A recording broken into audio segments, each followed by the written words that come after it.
हाँ तो खाली उसकी बचने छोड़ दे थाने को लेकर छोड़ छोड़ के मार ले रही तो काफी मैंने चला दी तो छोड़ काफी फैक्ट्री की नाम था। नमस्कार, पंजाब केसरी टीवी देख रहे हैं आप। मैं हूं आपके साथ सचिन शर्मा। जाटल रोड स्थित करीब 2 महीने पहले एक फैक्ट्री में आग लगी थी, जिसकी वजह से फैक्ट्री तो नेस्तनाबूद हो गई थी, पूरी तरह से डैमेज हो गई थी। लेकिन उस फैक्ट्री में आग लगने की वजह से कॉलोनी के बहुत सारे घरों में भी दरारें आई थी और पूरी तरह से वो घर खंडर बन चुके हैं अब। लेकिन उस आग के दौरान जिन परिवारों के घरों में वो नुकसान हुआ था, उस नुकसान की वजह से उनको घरों से बाहर प्रशासन द्वारा कहीं दूसरी जगह शिफ्ट किया गया था। फ्लैट्स वगैरह उनको दिए गए थे। लेकिन अब जिन फ्लैटों में उनको रखा गया था, अब वो फ्लैट मालिक भी उनको रखने के लिए तैयार नहीं। अब वो कह रहे हैं कि आप अपने घर जाइए, जिसकी वजह से अब उन परिवारों को अब ये दिक्कत हो गई है कि वो ना घर के रहे ना घाट के, क्योंकि उनकी तो कोई गलती नहीं है। फैक्ट्री में आग लगी, रेजिडेंशियल एरिया में फैक्ट्री चल रही थी, आग लगी तो बहुत सारे परिवार जो है वो बेघर हो गए, जो अब अपने घर के लिए एक जगह से दूसरी जगह चक्कर काट रहे हैं। कभी नगर निगम में वो जा रहे हैं, कभी डीसी साहब से मिलने आ रहे हैं। ऐसे ही कई परिवार आज अपनी मांगों को लेकर, अपने घरों को लेकर, और जो व्यवस्थाएं उनकी ख़राब हुई, उनके बच्चों की जो स्कूली शिक्षा है वो प्रभावित उससे हुई है, उसको लेकर अब वो चक्कर काट रहे हैं। कुछ महिलाएं भी हैं, आंखों में आंसू देख सकते हैं कि आ गए हैं, कितने वो इमोशनल इस वक्त हो गए हैं, क्योंकि वो बेवजह बिना किसी गलती के वो बेघर हो गए हैं, कोई उनकी सुनने वाला नहीं है। ऐसे में हमें वो पानीपत के लघु सचिवालय में मिले, डीसी साहब से गुहार लगाने के लिए आए थे। उनसे हम सीधी बातचीत करते हैं, आखिर क्यों प्रशासन आपकी सुनने के लिए तैयार नहीं है, क्या आपको आश्वासन दिया गया था और अब आपको क्या कहा जा रहा है? अब हमें कुछ भी नहीं किया जाता जी, हमें सिर्फ आश्वासन ही मिल रहा है हर जगह जी। हम कमिश्नर के पास जाते हैं तो डीसी के पास भेज देते हैं जी, डीसी के पास जाते हैं तो हमें कमिश्नर के पास भेज देते हैं। बीस जी के पास गए, उन्होंने कहा जी हमारे पास आपके लिए ऐसा कोई योजना नहीं है जो हम आपका मकान बना के दे सकते हैं। माली के पास जाते हैं तो मालिक ये कहते हैं जी हमें प्रशासन ने रोक रखे है जी, अब हम जाए तो कहाँ जाए जी। और जो अब आप फ्लैट में रह रहे थे? हाँ जी, फ्लैट का जी हमें पिछले शुक्रवार को हमें कह दिया जी आप हमें 8 बजे तक टाइम दे रहे हैं आपको, और हमें बता दो कब खाली कर रहे हो जी। और हमें मंडे तक टाइम दिया गया था जी। कल तो आए नहीं जी कोई, पर आज हमें उम्मीद लगता है कि आज फिर शाम को आएंगे, कहेंगे फ्लैट खाली करो जी। आपके घरों की क्या स्थिति है, क्या उसमें अब रहा जा सकता है? उसमें आप रह के, आप सर पहले भी गए हैं, उसमें रहने का पैर रखने के लिए भी हिम्मत नहीं पड़ती जी किसी का जी, रहने की तो बहुत दूर की बात है उसमें। इतने डैमेज अगर आप उसमें एंटर करें तो किसी भी वक्त गिर सकते? किसी भी वक्त गिर सकता है कि जो कोई हल्का सा भी साउंड हो तो दीवारें नीचे अपने आप पड़ सकते हैं जी। इतनी जर्जर घरों के हो चुके हैं जी। कितने सदस्य रहते थे आपके परिवार में? हमारे सदस्य 9 सदस्य हैं जी, मम्मी पापा, मैं, भाई बहन, मेरी मिसेज।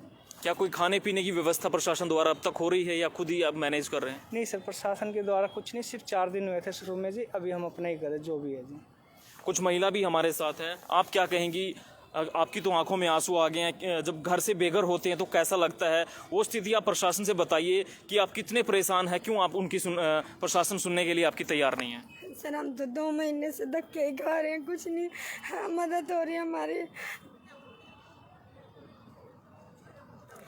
जिस किसी के पास उम्मीद लेके जाते हैं वो आगे से आगे बोल देते हैं आप उनके पास जाओ।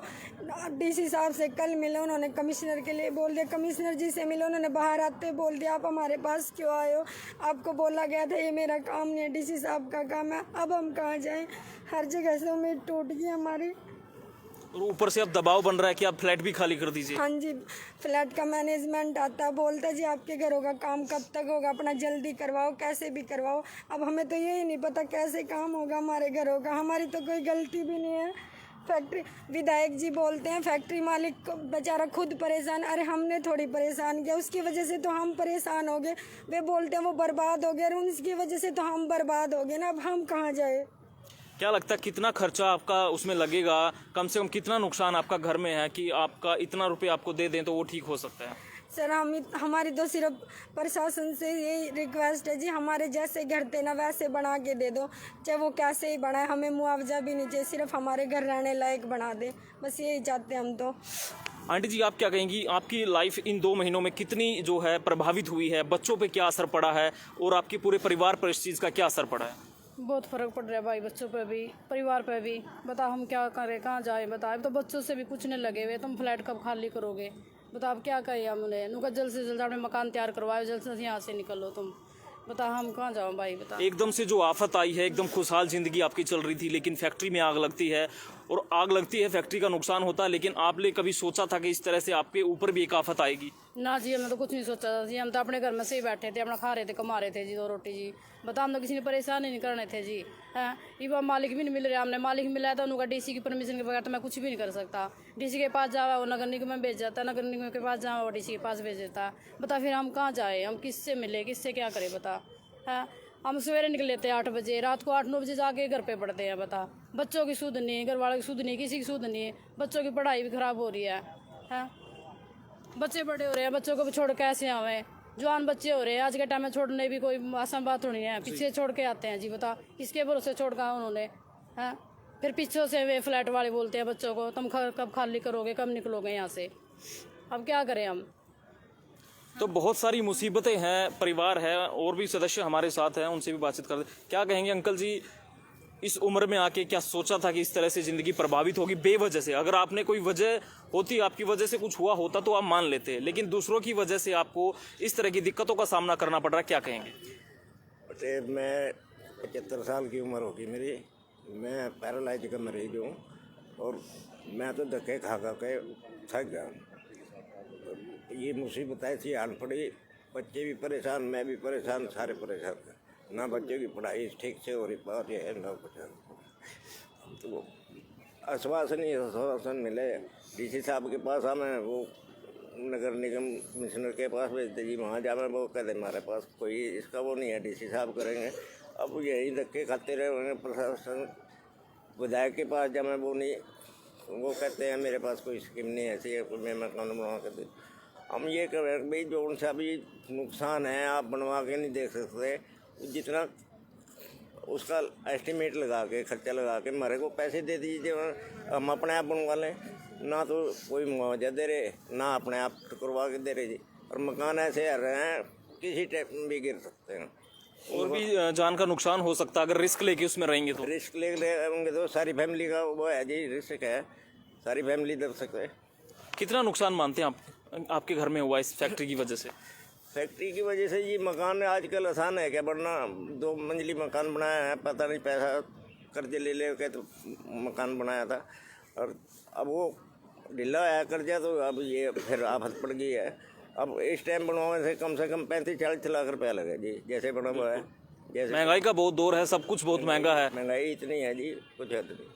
संजय भाटिया से मिले सांसद से, क्योंकि जब चुनाव होता है तो ये घर घर विजिट करते हैं, क्या कोई आया उसके बाद? सांसद भाटिया से एक दफ़ा मिले थे जी, एक दफ़ा आए थे वहाँ पे, और उन्होंने कहा था ये फ्लैट दे दिया, भाई तुम घरों के अंदर निकाल दिए थे पुलिस ने, अभी तुम जाए भाटिया से मिले थे, भाटिया आया था, वो कहने लगा जी वो फ्लैट दे देते हैं आप वहाँ रहो इतने तक, आपका मकान का वो नहीं होता।